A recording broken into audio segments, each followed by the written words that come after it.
No, I have an intro for you. I have a Oh, funny please joke do. for you. 2400. Uh, the game's called 2400. More like 2400 PDFs in this that are available for $6 in this zip file. Something Crazy. like that. Maybe reword it, but that I think that there's something to that joke. Game read through with friend Lex Mandrake in the top right corner.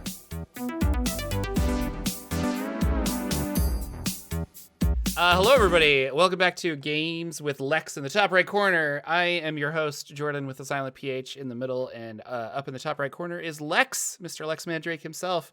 We are back to talk about more indie RPGs that we have found on itch.io. And this is our, well, I guess not our first sci-fi game, but this is very much actually, this is an all genres game. Am I right? Like lots of stuff happening here. Oh yeah. Oh yeah. Um, so this is 2400 by Jason Tochi. And I love the art on these covers. Oh my God, it's so good. But there are Good so art. many of them, speaking of covers. There's so many. There's so many. Oh gosh, 2400. Which again is just how I think you're supposed to say it. Probably. Probably, is a minimalist RPG system and a ton of little booklets.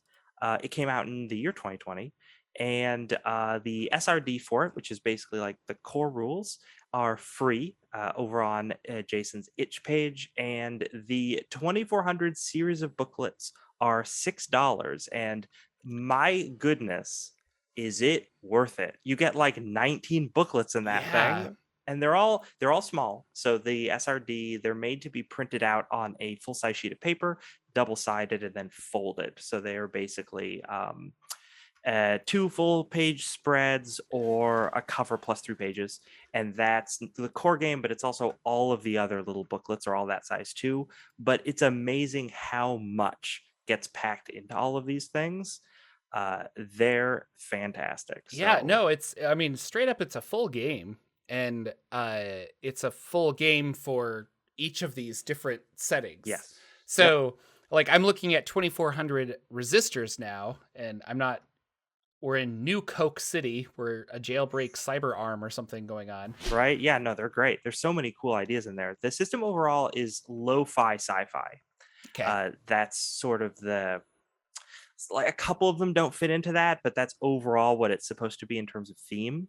And then all the little booklets are their own little separate mini themes, which range from kind of a standalone game system that has a strong central premise, or they're like a scenario that could work with on its own or with one of the other ones, or they're just kind of additional rules to flesh out other booklets, or one of them is like GM advice, or they're just a setting, but not Mm-hmm. necessarily like a rule system that goes with it. So there's a lot of variety in there.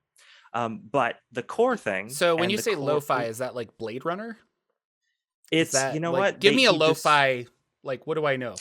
I was gonna say he describes it on the itch, which of course I don't have loaded in front of me. Here we go. I'll read it off here. 2400 is lo-fi sci-fi. It's centuries in the future, and it's a decades-old modem that screams like a dying robot when it connects to the net.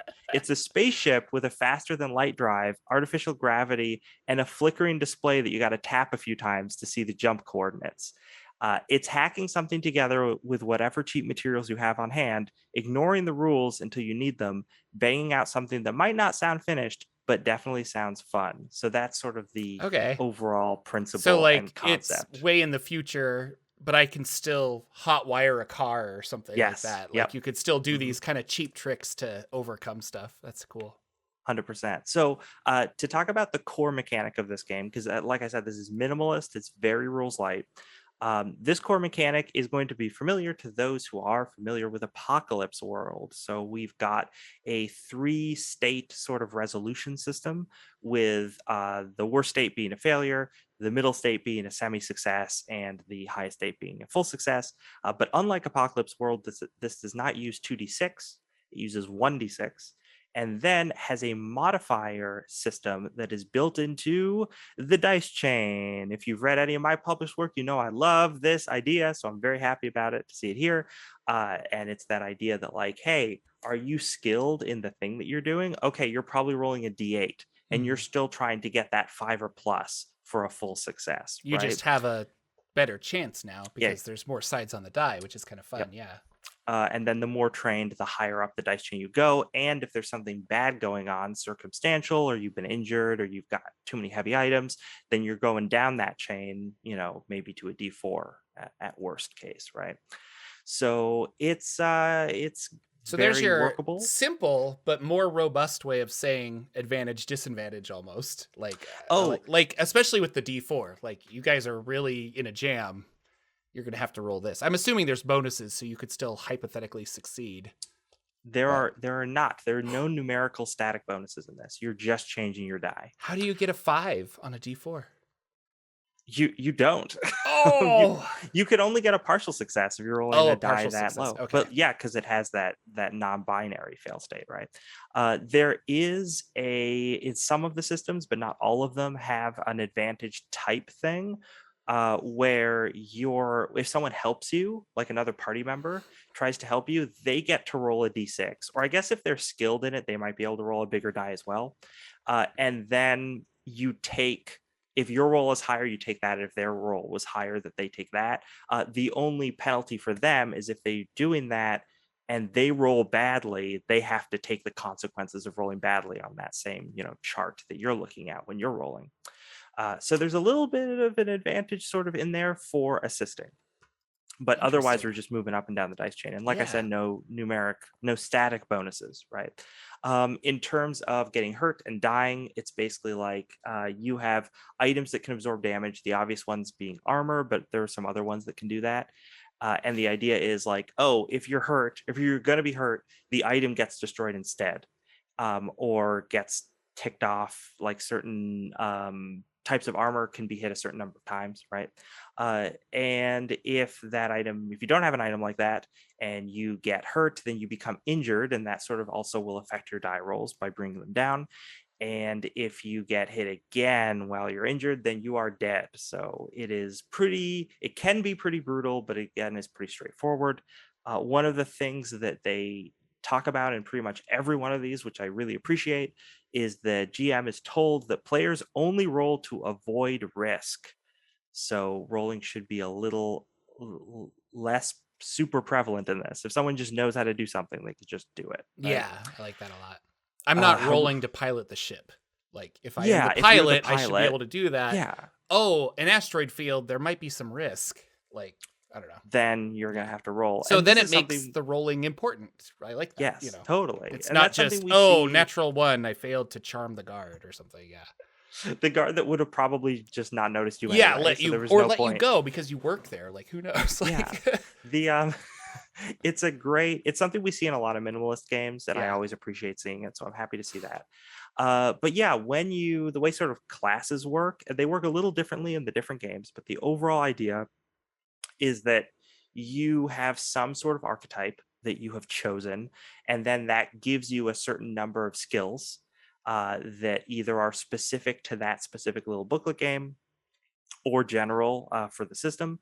And it's just like, oh, if you have a basic knowledge of the skill, you're rolling a d8 when you're rolling it, and the skills are just things like deception or hand-to-hand combat or Mhm. hacking or whatever. They don't get any more complex in terms of description than just that one word or phrase that you're going to know when to apply it, right? Like, we understand okay how these situations work, how RPGs work.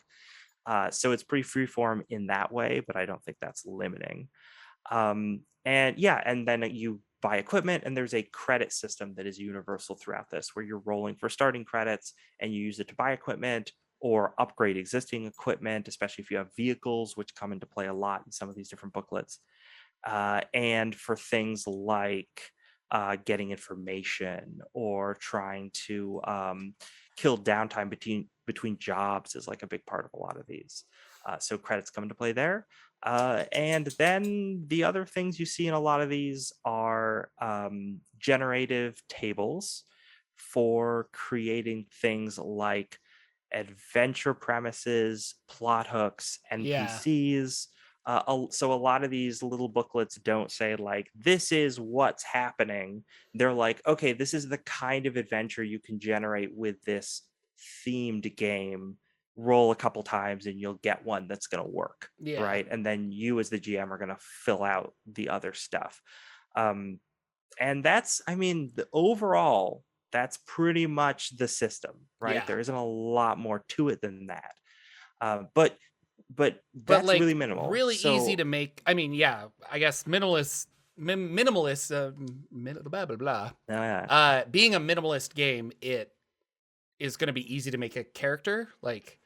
yes. You basically say, what do you want to be good at? And I even, I think it's in the SRD. It just says like choose some traits, invent 2 traits. Like if you're Hmm. an alien, like what can you do? Or human, apply 3 skills. Like just kind of what do you want to be good at? And um they're not choose from this list to be good at kind of a thing. So Hmm. Yeah, it tries to leave a lot of it up to interpretation, and then you'd think that that would be make it aimless, but as soon as you get into the little booklets, it's like you start reading it, you're like, oh, I know exactly what the kind of skills are yeah, that are going to be relevant in this booklet. which is Um, super fun. And I don't know, like looking at code breakers here, like reality is a lie, and it's all about virtual reality and stuff. So you have your contacts, what the situation is, and then whatever problem, and it's like, oh, the demons are alerted, they're investigating, a second alert or odd behavior will trigger a pursuit. And I don't know, like it's really cool. Like I the know the type of game that I would want to run there. Like through yes, that. no, Like, oh, you totally. guys you're matrixing into something and you're gonna go, stop the Gibson computer or whatever, hack the planet. Yeah. No, so w- the 2400 books, the little like 19 booklets, like I said, they kind of range. They're not all standalone games, but some of them are, most of them are. A lot of them add additional rules or different ways to do like Mm-hmm. class structure or character abilities that not only all fit in with the theme of that booklet, but it's like, oh, here are little ways you can expand the base system. Their themes are so good. I'm just going to go through some of the ones I wrote down Mm-hmm. because, oh my gosh. So there's Alt, which is definitely like Ghost in the Shell, right? Oh, There's nice. Battle Moon, which is basically like Flash Gordon. um, there's Cosmic Highway, which is kind of Cowboy Bebop. There's Code Breakers, which, like you alluded to, is basically the Matrix. There's EOS, which is basically Mass Effect. There's Orbital Decay, which is basically Alien. There's Project Icaros, I think, which is like scanners. There is Resistors, which is basically Neuromancer. And then there's Tempest. Oh, I'm not going to pronounce it right. Didicate or something. I don't know. I took a lot of Latin in high school, Didactic? but I don't I remember don't know. any of it. But that is like gave me strong Riffs vibes, and Ooh, I was riffs. all about it. So Oh yeah, we yeah, have there some Templar knights here with a spaceship. with a giant robot. Yeah. Yeah, it's good stuff. So lots of goofy time travel these shenanigans and these extra dimensional really portal things. this art is awesome. Like this pulpy, like just really fun covers. It's so cool. It's so there's so much So far, Battle depth. Moon is my favorite of the robot fighting Oh the yeah. tiger. Well, so Battle Moon is an example of one that's like kind of additional rules and a scenario rather than like Oh, it is a okay. standalone game, but it feels more like that than a complete system. And they even talk about it in the thing where it's like, oh, if you have your players playing a 2400 system already and you want a little side adventure, they could be captured and forced to fight on the battle moon, or they have to rescue someone who's Hmm. fighting on the battle moon. And then here's how you generate pit fighters in the arena, and here's like some extra rules for combat Tonight's for combatants those. are tough as nails, gorilla, and a winged chess boxer. Yeah, it's so silly. They're armed with a grab hammer and a riot foam sprayer. Yeah. I Oof, love so tables like this too. I just think they're they're so so fun. good. Um, but yeah, like what was it? Code Breakers that you were talking about earlier, which is like the Yep. Matrix, has this really interesting thing where it says, okay, your characters, you kind of make them the same as in the base game, but they also get an additional special ability, and those abilities are basically magic. They're like a really specific thing that you can do, and you don't have to like I don't think you have to roll for it. It's just a crazy altering reality thing that you can just do.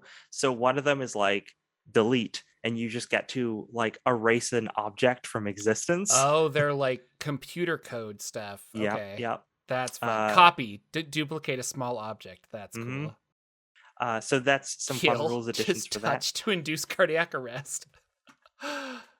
And then there are some that are like adventures. So Yeah. if you have in front of you orbital decay or the Venusian job, I think both of those are like, hey, this is a specific scenario. We're going to give you a map, and then we're going to tell you the kind of Oh, stuff that's going to happen. And a lot of the generative tables are like the stuff you encounter while you're in the dungeon, right? So the Venusian job is like a heist adventure, and orbital decay is, I mean, it's alien. yeah. You're investigating a derelict spaceship, and there's something crazy in there that wants to eat you, pretty much. So that's really neat. And then there's some that are just like fun little chill settings. One of them is like a pastoral space station gardening one. Habs and Oh Gardens. yeah, That's what it Habs and is. Gardens. I was looking at that one. Yeah. Yeah, it's the art in that is also perfect because Yeah. it's like one of those 60s like retro futuristic The things. the ring. Yeah, the like Yeah, so it's like a space station that people are living on and gardening, and all the rules are just about like, oh, you're just helping out people around yeah. town and doing your thing. And it says in the booklet like this is a great thing to use if you have a play group that's playing 2400 adventures and they want to do something during downtime. Use these rules in this location for that. So I was like, oh, that's so great. There's only one book in here that sticks out like a sore thumb, and it's not that it's bad, but I wish it wasn't in this collection, which is the book Legends, Haven't because it's opened that one just yet. a straight up D&D clone. Oh, There's no sci-fi angle to it at all. It's just like, lo-fi high fantasy. Okay. yeah, it's literally just like, hey, do you want to play the 2400 system like with the conflict resolution, With but a just warrior, play? mage, and rogue and cleric. Yeah. Yeah. And it's like, it's not even that it's bad. It has a fun little quest generator that is really cool. Uh-huh. But in comparison to everything else in this bundle, it just is it just like fades into the background because everything Yeah. else is so much more interesting, I wonder right? if it was to make that little slice of familiarity though. Sure, But maybe. And like I maybe, see I its mean, purpose more than it's like maybe it doesn't have to wow. Maybe it has to be that icebreaker to get your players to yeah, play it. So sure. So this is, I mean, was there anything else in my notes I wanted to say about this? This stuff is so cool. it's really Um, cool. I really like I Zot. The cover is amazing. Oh, that's one of the other like location themed Yeah. ones where it's like this is a place you can go I keep visit going back rather to it because than, I'm just like, that's just cool. yeah, it's, oh man, they're all that. So I guess, yeah, here's the other thing I have in my notes. My closing thought, my big thing about this Let's do it. is Jason Talkie Toki, I don't know, I'm sorry, is just like an excellent setting writer. Mm. This stuff, the different themes they tap into with all of these different books, all of them feel super fleshed out and super like well thought out, even though they're only like 3 pages. It's amazing. Hmm. You Every one of these you read, you get so much flavor off of it, and you barely see that kind of talent in like mainstream books that are like 100 pages or something. It's insane Yeah. how impressive it is. And also, aside from Legends, boo, Legends, get out of here, get out of this bundle. Everything is sci-fi or like science fantasy. It Yeah. ranges from wacky science fantasy to like harder sci-fi, Yeah. right? It's all over the place within that spectrum, and it's great to see all those things because we see lots of fantasy, we see lots of people's takes on sword and sorcery, or like medieval realism weird stuff, or like the classic D&D tropes, and it's not that those are bad, but they're all over the place, and to see all these weird little takes on sci-fi is so refreshing. and it's just like, maybe I want to play some space truckers. Maybe I want to do like a weird Matrix thing. I don't know. I don't have to spend a long time with it because Yeah. these systems are light enough that if you want to just do a quick thing with them, you can. It But if you, This seems like a great setting or a great system to figure out what your players want to play a longer game in. yeah, Like what yeah. world? Like, okay, And today we're because, gonna do this. Like, do you like that? Do you like this flavor of play? And it's like, oh, actually, yeah. And then not trying to abandon this system by any means, but this is a really easy. Let's make a quick character. Let's play this. Boom, like have an adventure. Did you like that? And you're like, well, I don't really like the Ghost in the Shell aspect of it as much as I thought I did. Can we go back to being space truckers? And you're like, yes, yes, we can. yes. And it's easy to jump back and forth Yeah, because of the core system being the same for all of them.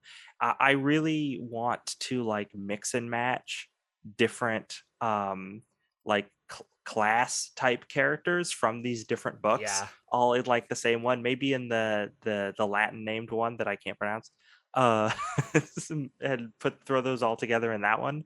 I think that would be really fun to try out because they should all balance with each other. I mean, I haven't played it and tested it, but because the system's so minimal and it's the same core thing, Hmm. even though the different sort of class builds are present in different books, it seems like they would all balance all right with each other. So I don't know. It's pretty cool. There's a lot of variety Oh, I here. just discovered data loss, which is what happens when you Yes. die. That's Yeah. cool. It's very cool. There's, oh my God. And there's also a book Corrupted in there. souls. Oh my god, this is cool. Yeah. There's so many good ideas in this package. There's also a great little one of them is called emergency rules, and Hmm. it's all just GM advice to be like, oh, are you having trouble with this part of the system? Do you want to expand on this other part of the system? Here's some advice for doing that. So if you want to, either if you're having trouble or if you want to sort of go a less minimalist route, you have a document that's just advice from the designer on like how to do that, which is so cool to have Hmm. that included.